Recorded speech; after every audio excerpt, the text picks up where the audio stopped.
सभी को प्रणाम। मैं सविता रतूड़ी। क्या आपने भी कभी ये महसूस किया कि पर्यावरण में प्रतिक्रिया पक्षियों की गतिविधियों से है?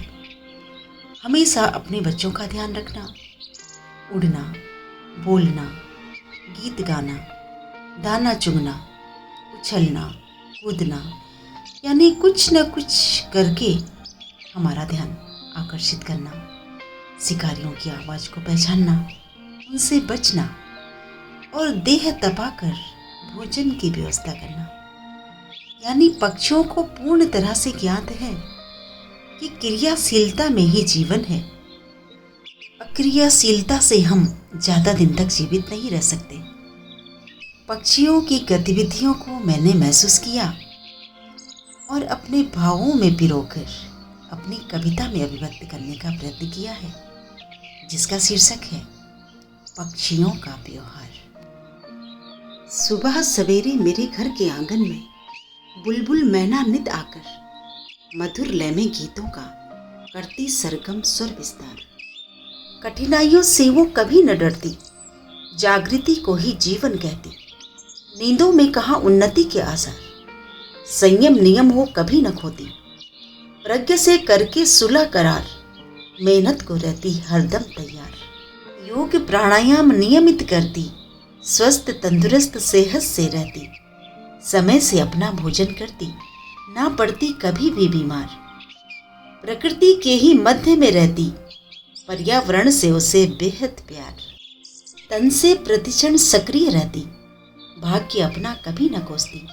कर्मों से करती सपने साकार, समय की सदैव पाबंद रहती। वक्त अपना कभी न खोती, भविष्य को देती आकर्षक आकार। हवाओं संग सैर पे जाती, ऊंचाइयों को छूना चाहती। दिन भर भोजन का संग्रह करती, समय से आती अपने आगार। कम खाकर भी संतुष्ट रहती, कभी न करती ऋण उधार। ना पोथी ना तालीम ना पाठशाला, करती निर्देशित स्वयं की कार्यशाला। तिनके तिनके से उत्पादन करती, बनकर स्वयं श्रमिक मजदार। वास्तुकला का भी कौशल रखती, बनाती इमारत घुमावदार। क्रियाशीलता से जीवन का आयाम, वरना धड़कन बाधित अंग निष्काम।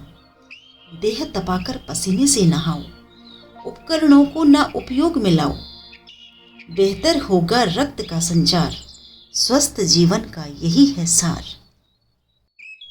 इस कविता का आशय है कि एक छोटी सी चिड़िया अपनी गतिविधियों के द्वारा हमें एक सीख देना चाहती है। वो कहती है, हे मानव, तुझको देती एक संदेश, कभी न छोड़ अपना मूल स्वदेश।